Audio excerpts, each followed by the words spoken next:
Welcome to the Reef Resilience webinar, Climate Adaptation and Lessons Learned from Community Engagement in Belize. Thanks for joining us today. My name is Petra McGowan and I'm the Program Manager for the Nature Conservancy's Reef Resilience Network and your host for today's webinar, which is brought to you through support of NOAA's Coral Reef Conservation Program.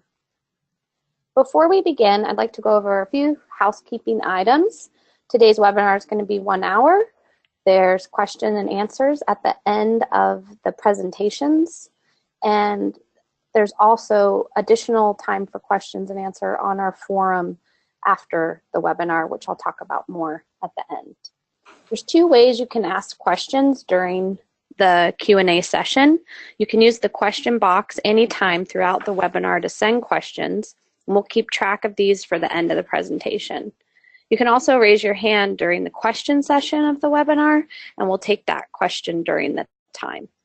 You raise your hand by clicking on the small hand icon on the toolbar to the left of your name. If you're having technical difficulties, such as trouble hearing or seeing the slides, you can send us a message via the same question box, and we'll try to resolve that issue. Before I introduce the presenters today, we'd like to ask you 2 questions and get a sense of who's in the audience. So question 1, what is the focus region of your work? So go ahead and give us an answer to the poll. We're going to give you a second to respond, and then we'll tally the responses.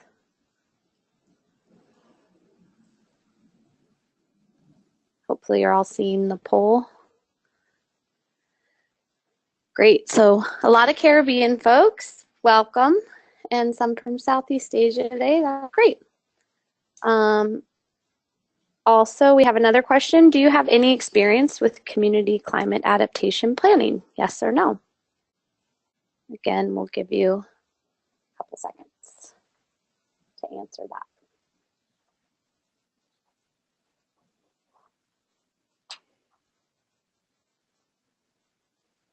Oh, great. So we've got some great experience, and that'll be fun to hear a little bit more about during our question and answer. So thank you all for participating in the poll. This helps our presenters out a bit to know who's on the line. And today we're fortunate to hear from Dr. Lizzie McLeod and Doris Chuk. I want to thank them both for presenting today. Lizzie is the Conservancy's climate adaptation scientist for the Asia-Pacific region. She spent the last decade focusing on the impacts of climate change on tropical marine ecosystems. She leads development of tools and guidance for assessing vulnerability of these systems and coastal communities. And she also leads workshops to develop adaptation strategies for sea level rise and ocean acidification. She conducted her PhD at the University of Hawaii on developing a climate vulnerability and adaptation framework for tropical island communities.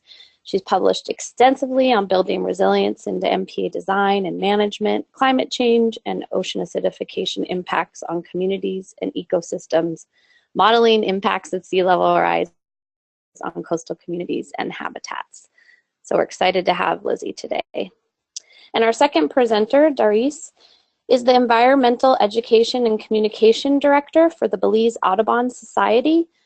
BAS is the oldest and largest conservation NGO responsible for the management of 7 protected areas in Belize. Doris is passionate about protecting the environment, and through her work as an environmental educator, she shows other people that healthy people is a direct result of the healthy environment. She has a Bachelor's of Science in Biology from the University of Belize and a Master's of Science degree in Natural Resource and Environmental Management from the University of West Indies. She's been working for over 10 years in the field of protected areas management and community engagement. So welcome to both of our presenters, and I'll now pass it over to Lizzie to start the first presentation.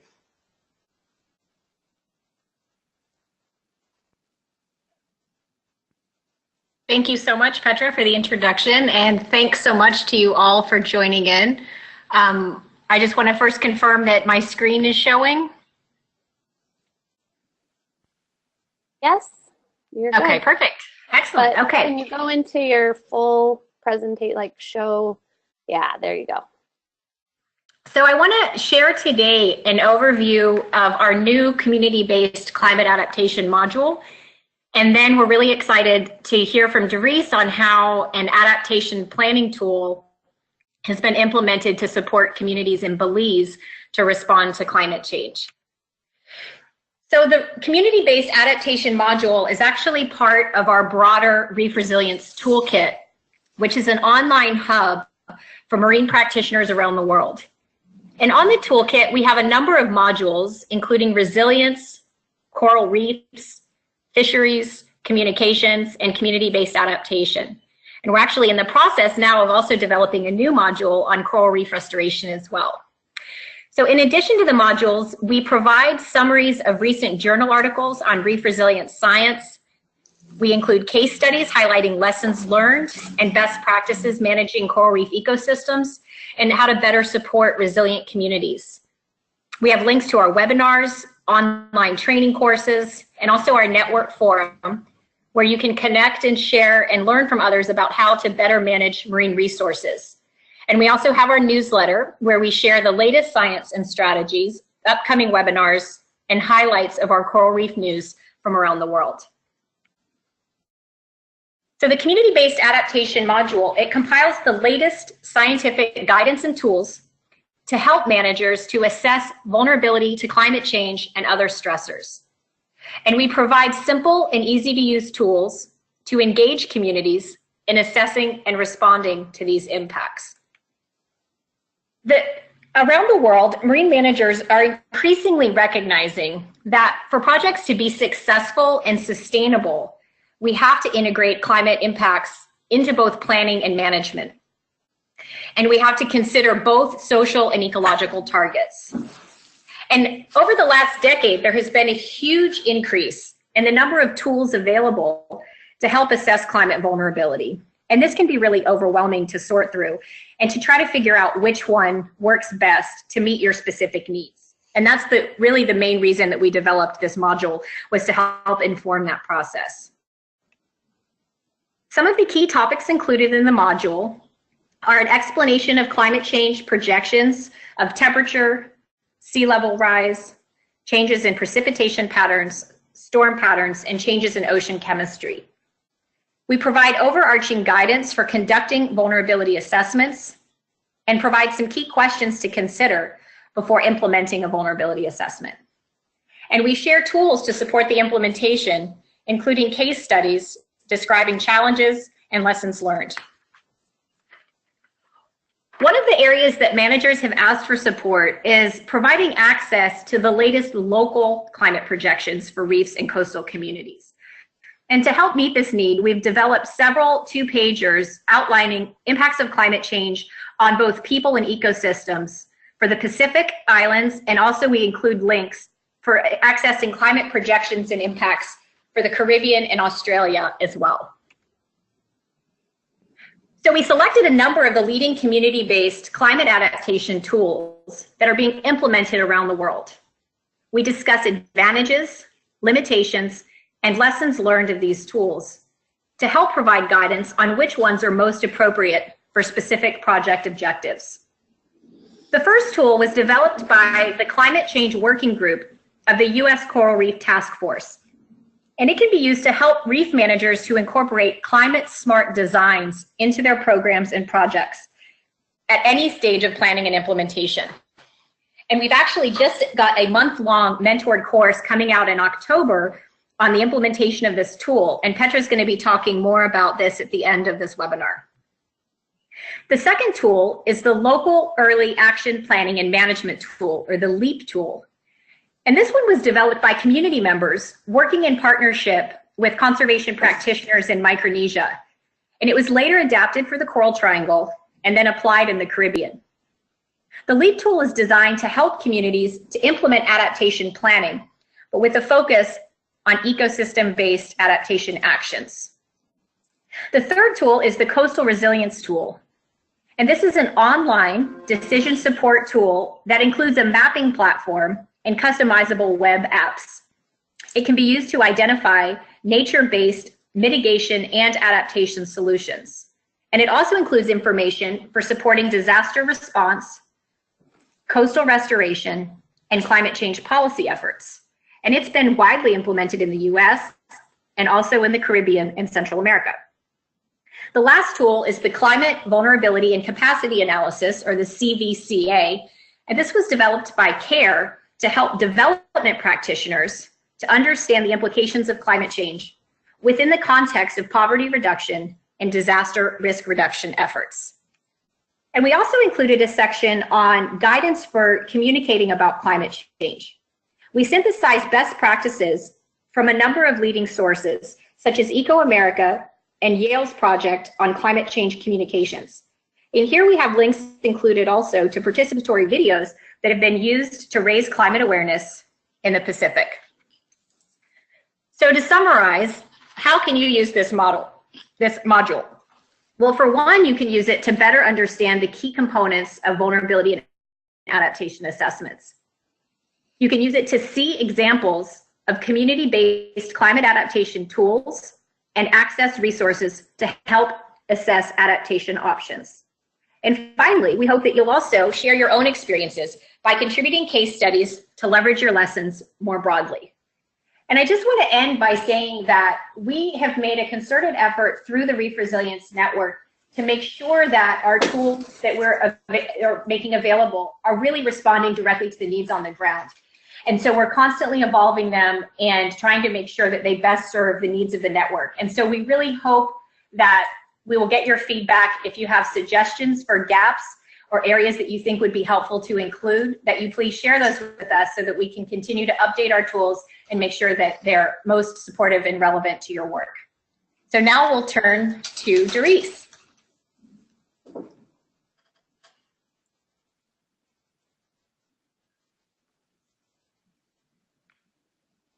So thank you, Lizzie, and thank you to everyone listening today. It's my pleasure to share with you some of our experiences implementing the LEAP tool here in Belize. Again, my name is Doris Chook. I work with the Belize Audubon Society, and just for a bit of background, for those of you who don't know, Belize Audubon Society is a local conservation organization.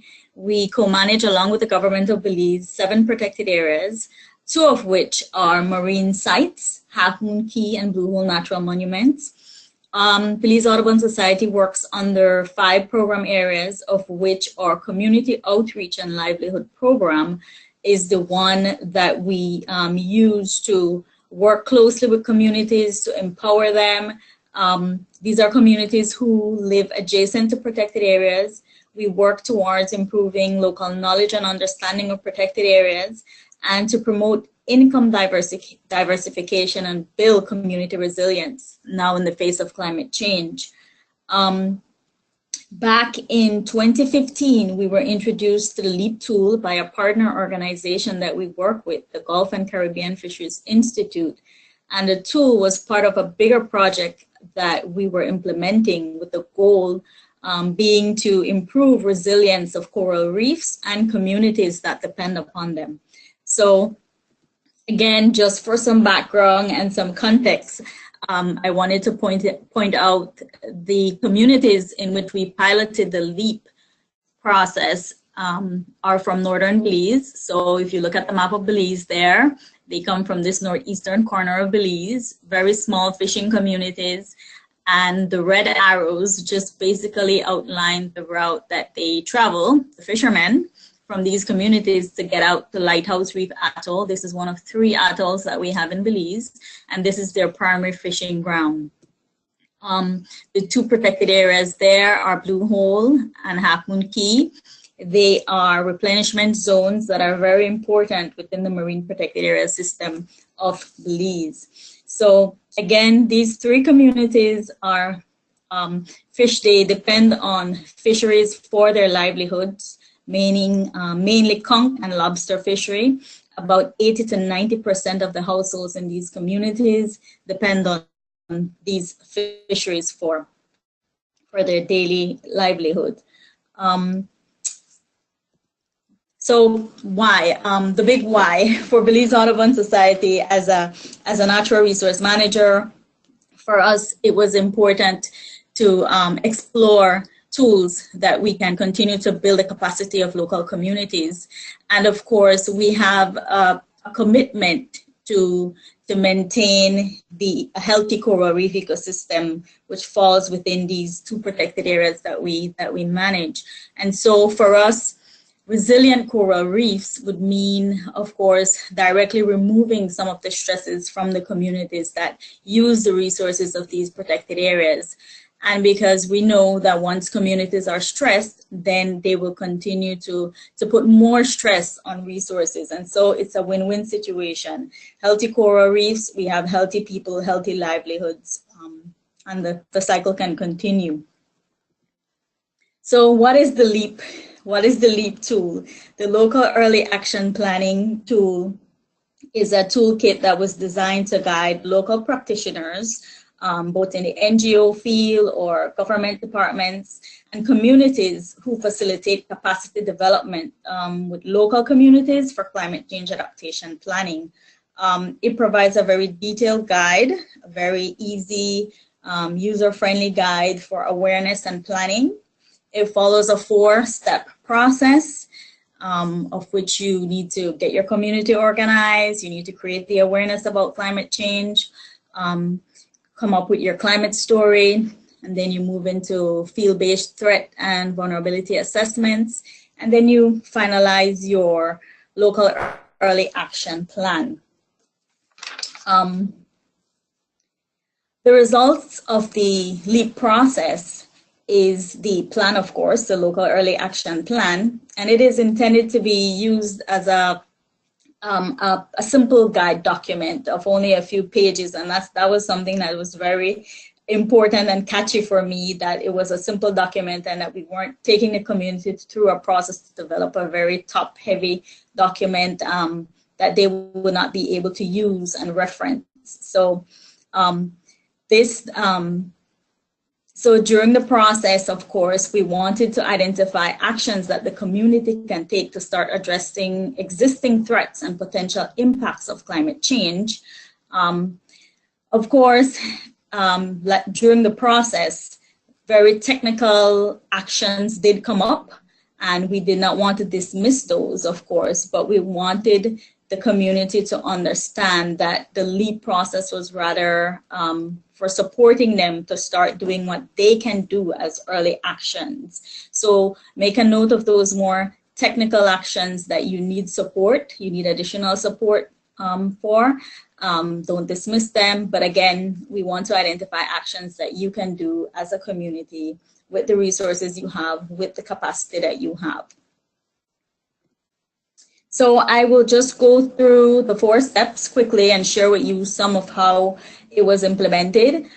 Getting organized. For us, that was very important. You need to identify key leaders in your community, understand how the community works, scheduling activities, and identifying those people in the community who can help you to actually facilitate meetings and sessions and discussions. They would, in essence, be your community facilitators.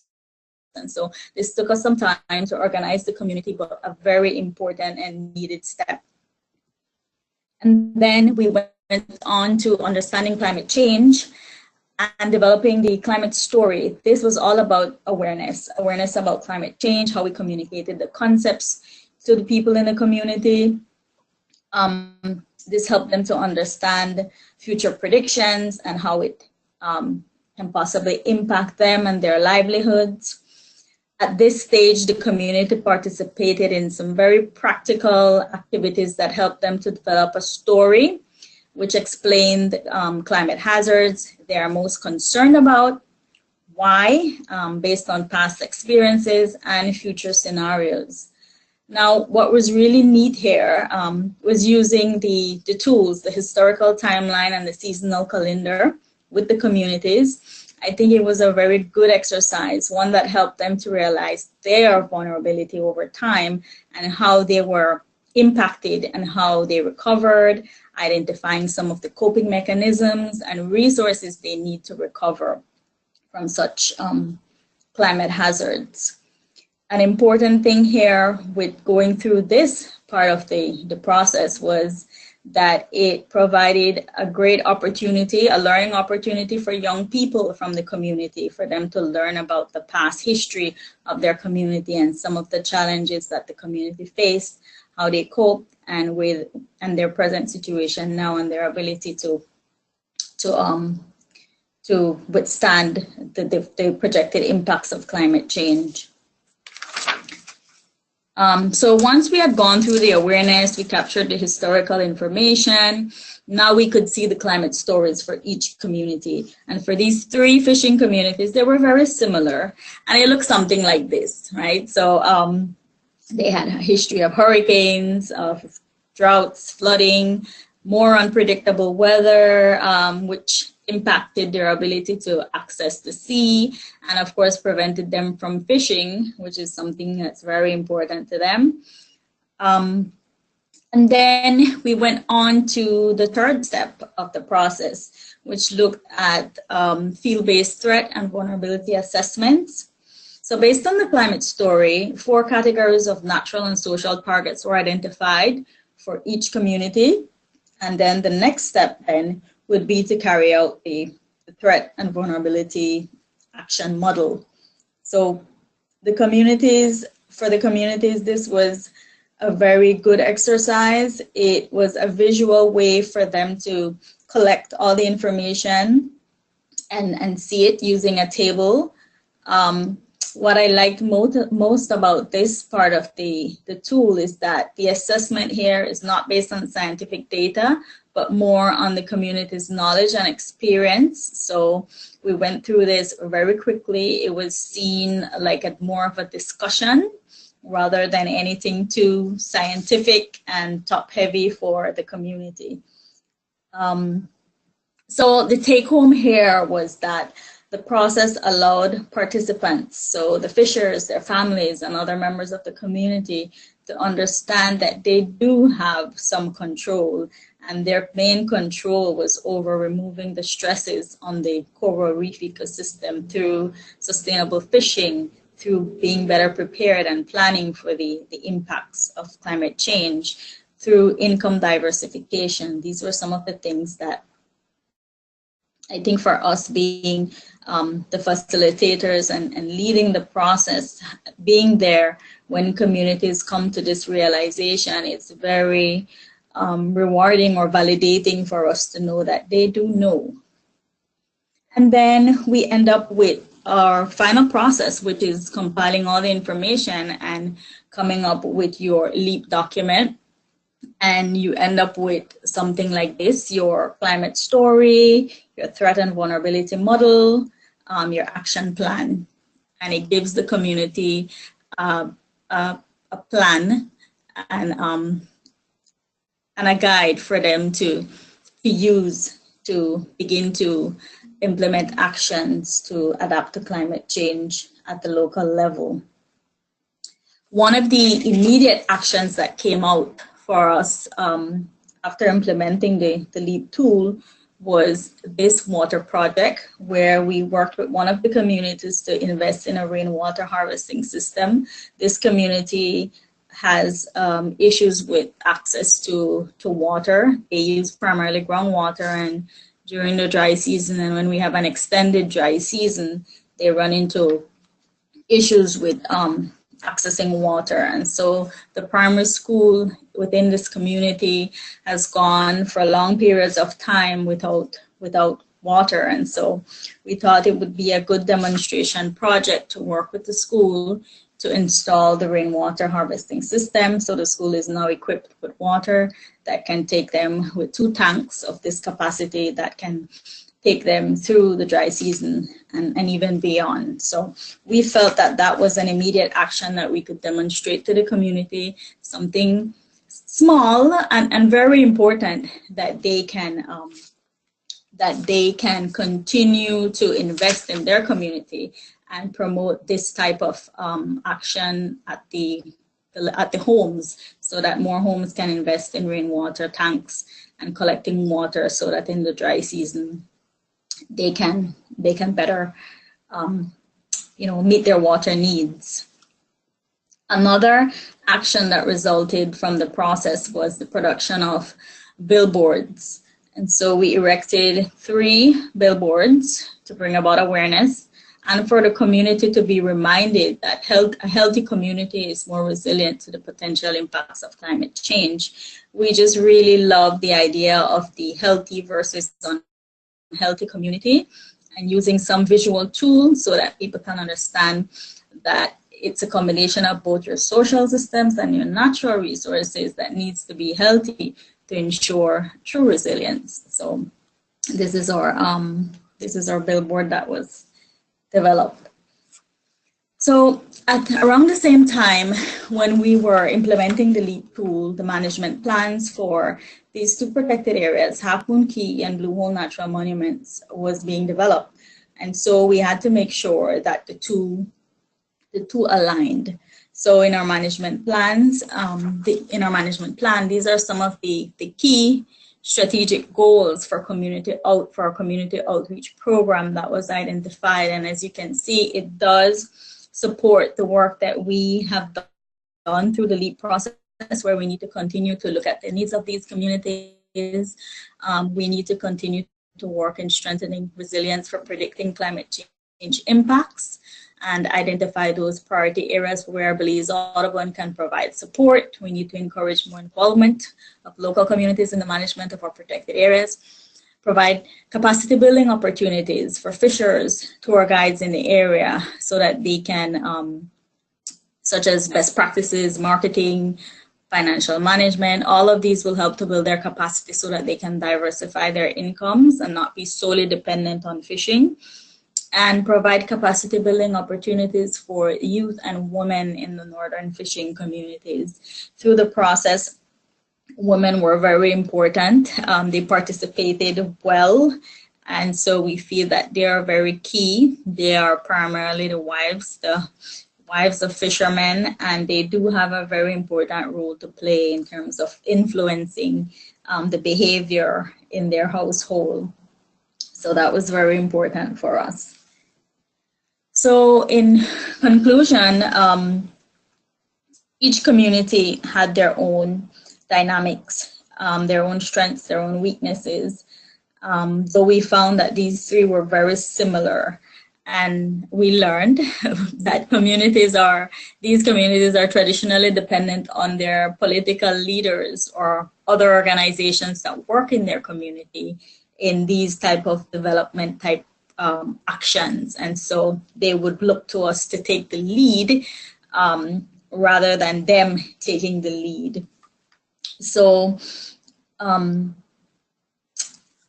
the next one, awareness materials must be simple, keeping scientific concepts as simple as possible. And so this is something we also realized, and us as facilitators had to take time to make sure that we were delivering the information in a format that was simple and easy for the community to understand and be interested.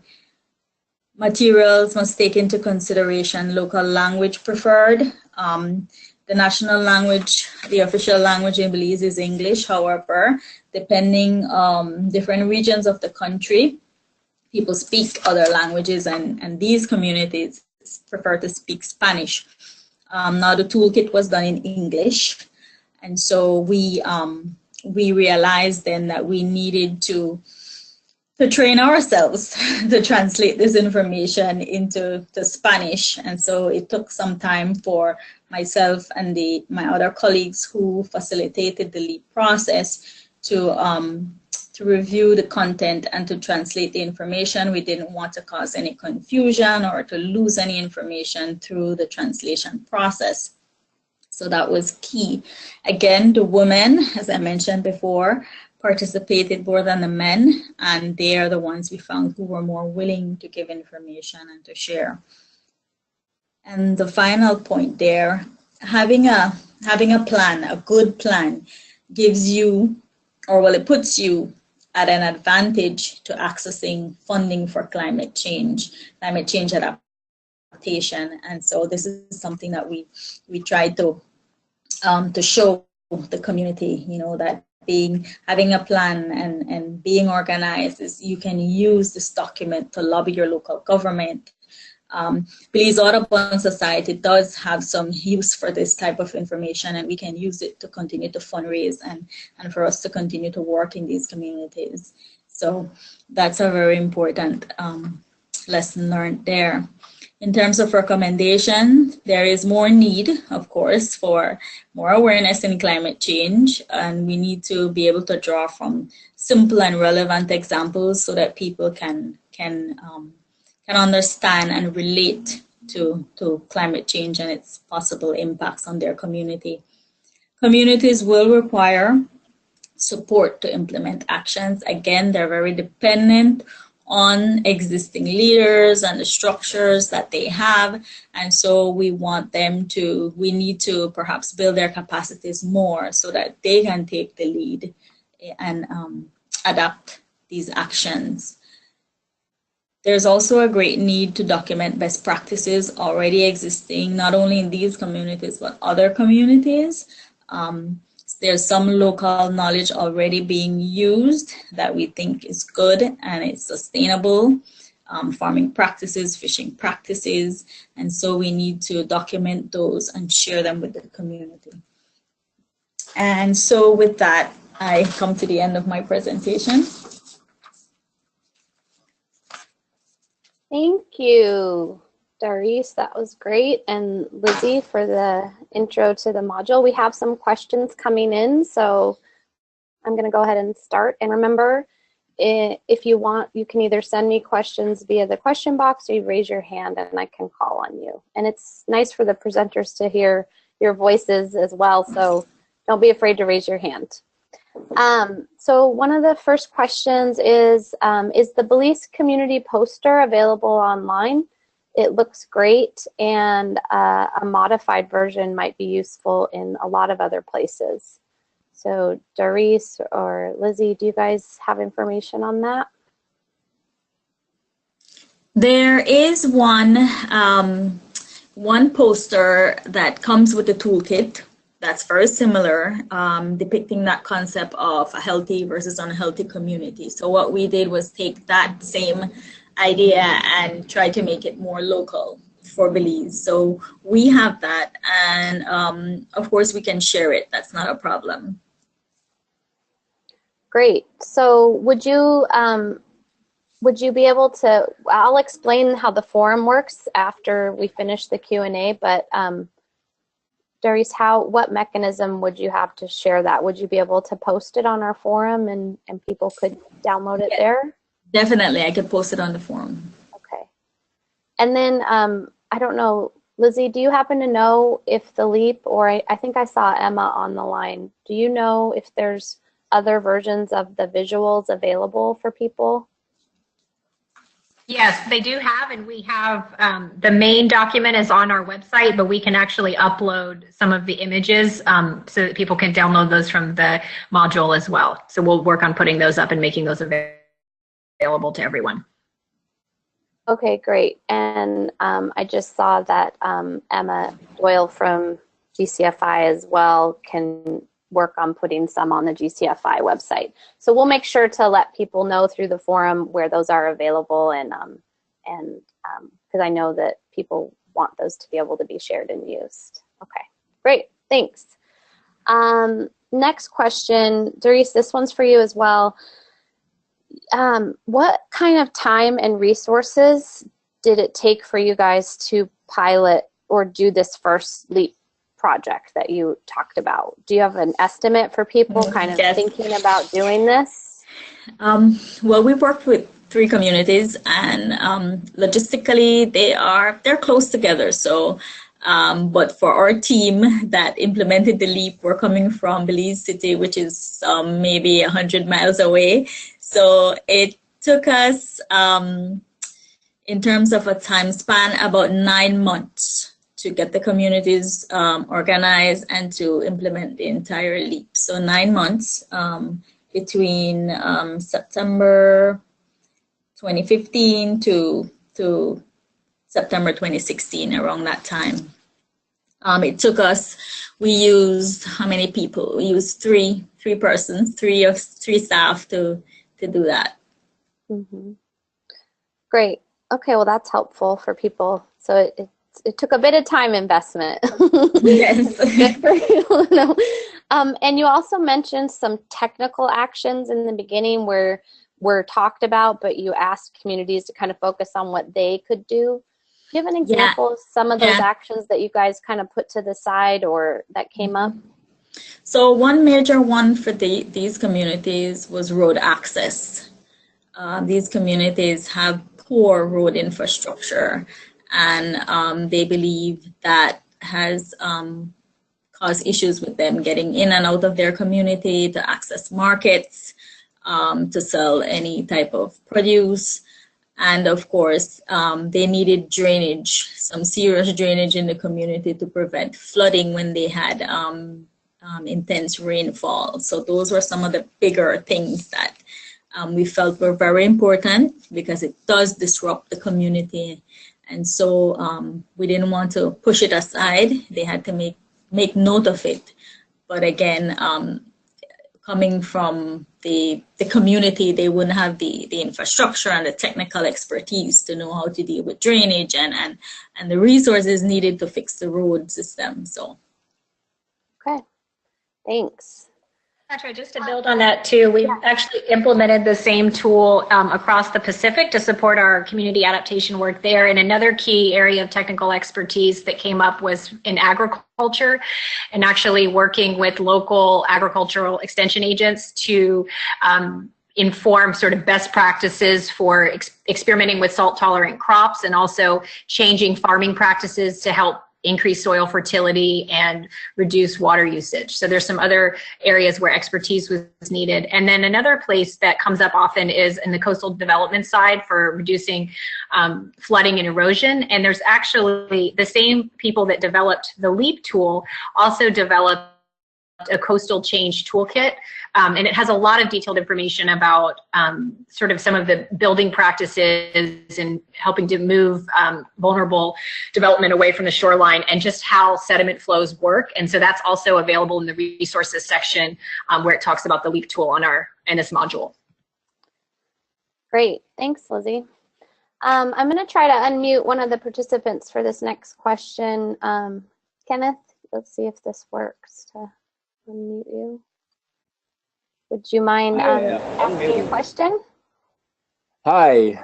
Hi. So I asked an impossibly long question, which is why I'm picked on here to ask my question. I'm Ken McClune with ISED out of Boulder, Colorado. We don't do a lot of ocean work here in Boulder, but we also work in Southeast Asia quite a bit. But I wanted to ask my question largely around the use of climate information. One of the challenges we found in our work internationally and in the US as well is that when you start using climate projections, people often start thinking about it in terms of you know, how things that are bad now will get worse. And that's how it's often framed. And my question is sort of two-part. One is how to bring in, how did you bring in, or did you different like potential impacts from climate change that aren't just things that are bad now get worse? Sort of like, I used an example that we have in Southeast Asia of temperatures going up to sort of for an extended period of time in ways that have never been experienced in the history of that region. That has impacts both on humans and on the ecosystem. And then another question I have is, when using sort of these model projections, are people using them to build scenarios, or are we largely looking at how sort of the average of the models suggests things will happen? And thank you. Thanks. Lizzie, do you want to take a stab at that one?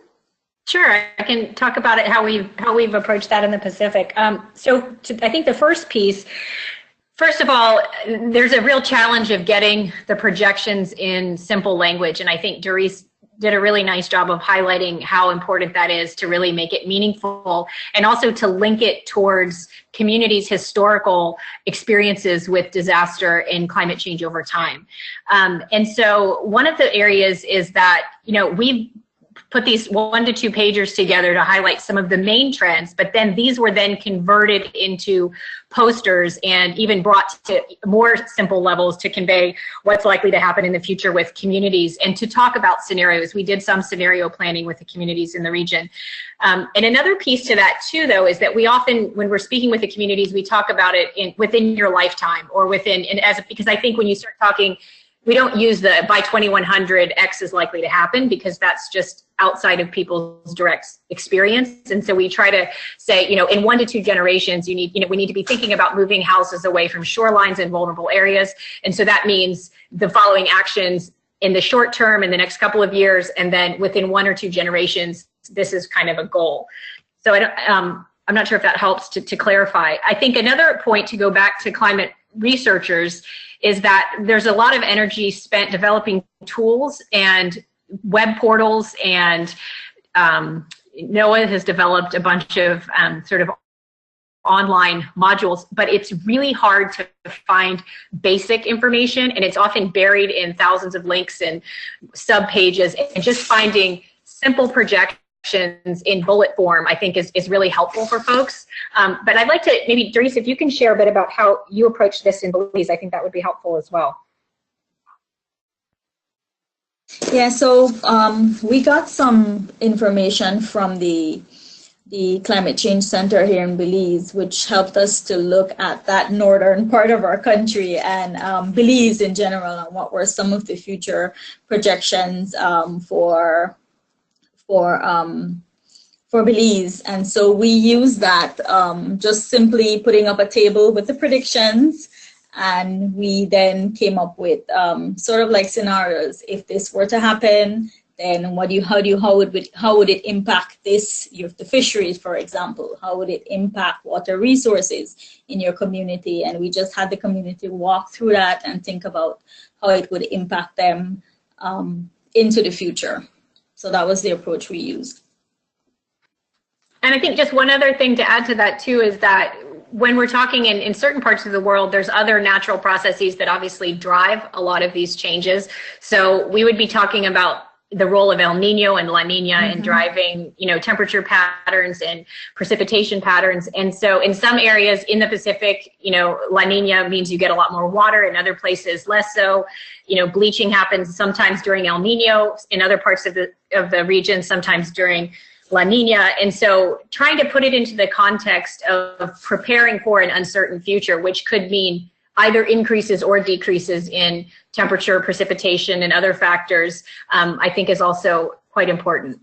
Did that help? I'm not sure we answered your question, though. Did that help? No, I mean, basically, yeah, it did in a lot of ways.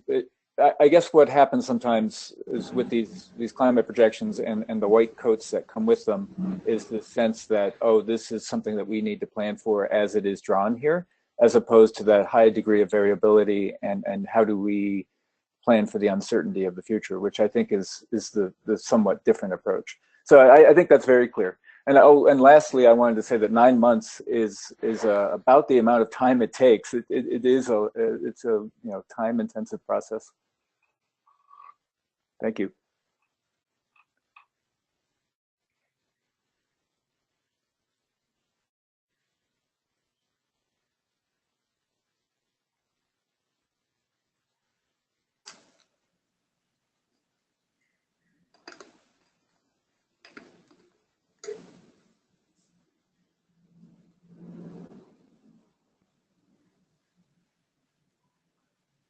Hi, this is Emma. It looks like I'm unmuted. I was going to respond to Kenneth's question there about climate change projections. Part of a precursor to this work, I work with GCFI, and we helped Belize Audubon Society with this project, which was in collaboration with our capacity building partnership with NOAA's Coral Reef Conservation Program. And a precursor to this work was actually to pull together the climate change projections for the Caribbean region. We did that at a workshop with marine protected area managers from 9 different MPAs in 3 countries. And we worked with the Caribbean Community Climate Change Centre to actually pin down what were the best climate change projections for the region at the time. And then we worked through with some good expertise from that centre and from GCFI, from NOAA, from Australia, to actually think about interpretation of the projections for MPA managers. So we actually put together a 2-page summary sheet looking at the different implications for marine protected areas and the communities associated with them, to have that very clear as a starting point. They're now looking a little conservative and time to update those, but that's been an important foundational document to be able to equip marine protected area managers that we work with to be able to then work effectively with communities to explain those and build into adaptation efforts. Great. Thanks so much, Emma. And people can find those on the GCFI website, is that right? Yeah. Like the summaries? Yeah, we haven't made them publicly available as yet, but we probably could, and we're updating our website a little. And so, yeah, this is good feedback to know that there's interest in sharing those. Yeah, and let's see if we can also try to figure out how to link them to the other summary documents that Lizzie mentioned. That'd be great. So, yeah. So we'll follow up with you on that, or maybe you can post some follow-up on the forum for people who are interested. Sure. Thanks. Where else has the LEAP been applied in the Caribbean? This is another question, and I'm not sure who has all the answers. It might be a mix of Emma, and so since you're on, I thought I'd ask that. Yeah, at the same time that Belize Audubon Society worked with communities in the north of Belize associated with their protected areas, TIDE, the Toledo Institute for Development and Environment in Belize, they worked with a couple of communities in the southern part of Belize, close to Punta Gorda area, which are communities associated with Port Honduras Marine Reserve. So they and Belize Audubon Society kind of piloted the LEAP work in the Caribbean. And currently, we, GCFI and NOAA's capacity building partnership, are working with the island of Carriacou, which is one of the 3 islands of Grenada, and the Sandy Island Oysterbed Marine Protected Area, in partnership with Sustainable Grenadines, Inc., and in partnership with the Department for Carriacou and Petite Martinique Affairs, are also implementing LEAP there. That's going on right now. They've been working for sort of almost the last 12 months in implementing that, and actually this week they've been working on the vulnerability assessment stage with fishing and farming communities in Carriacou. They're the only other ones currently that I'm aware of. Thanks so much, Emma. Well, we'll have time for one more question. And this one is, how can the community-based adaptation work be upscaled as a bigger strategy or integrated into local or national policies? Any feedback on that for participants? And I don't know if Doris or Lizzie feel like they have some feedback on that question. So in Belize, the next step for us, and this is something that GCFI, Emma, and I spoke about, but we never really got to doing it, was to take the LEAP, the results of the LEAP that we piloted in Belize, and present it to the government, the relevant government ministries who are tasked with climate change adaptation and mitigation. In Belize, there's a climate change office, and so the idea is to present the results to them and have them know that this exists. And so when they are rolling out anything in terms of mitigation, adaptation in these communities or in the country, they can use the work that we have already done and integrate it into that. I would just agree completely. In the Pacific, I think that's a really key role for groups like the Nature Conservancy and other conservation NGOs, is actually to help make those links between the results of these on the ground projects in communities to actually use it to not only inform the development of adaptation policies, but also it really reinforces the need for getting metrics established for actually measuring adaptation impacts on the ground, and then using those metrics to feed into national level commitments or adaptation targets to show how they're contributing to these national goals and priorities in adaptation. So I think that's an area that we're still working on, is actually getting those indicators in place and making sure that communities are able to monitor and track those over time. But then again, I think a key role for environmental groups is to help make those links, but that scaling up is obviously one of our greatest challenges. Great, thank you both. Well, unless anybody has any other questions, we're going to wrap up the Q&A session now. Our time is getting close to the end, and we encourage everyone to continue this conversation on the Reef Resilience Network discussion forum. It's an interactive online community of managers and practitioners from around the world.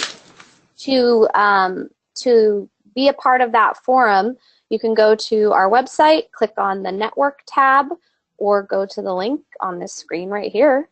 And you can, at this link, you can start or join conversations, share resources that we talked about, and connect to other members. If you have additional questions, you can go ahead and put them in the forum, and Lizzie and Doris will be answering further questions there over the next couple of days or weeks even, hopefully. But we're going to send out instructions on how to log into this forum, and also the link to the webinar recording in the next day or so, so look for that. And we also have a list of resources that is related to the presentation today. These are also going to be posted in the forum as follow-up, and will be sent out with the recording of the webinar to our email list. That is reefresilience@tnc.org if you're not already on that. Please share the information with other managers and practitioners you think would be interested. Finally, I wanted to make sure everyone was aware of an online mentored course that we have coming up in October. It's on a new tool that's been developed that Lizzie mentioned, the Corals and Climate Adaptation Planning Adaptation Design Tool. This tool can help you incorporate climate smart design into your management activities. It's a month-long mentored training that features interactive lessons, hands-on exercises, webinars, and interaction with experts and other managers who have used the tool and others thinking about using it. It uses real-world examples that have been piloted and tested over the last couple years, and you'll be guided through a process of incorporating climate change adaptation into a management plan, first using existing planned actions as a starting point, and then through developing additional climate smart strategies as needed. So to register for that course, we'll be sending out an email as well to the resilience mailing list. So we hope that you, or if you have other people that you think would be interested in seeing this tool and seeing if it can apply to your work, can join us for that course. So please send us any suggestions for future webinar hot topics to the same email, resilience@tnc.org. And thanks everyone for joining, and thanks to the presenters today, Lizzie and Doris. Have a great day.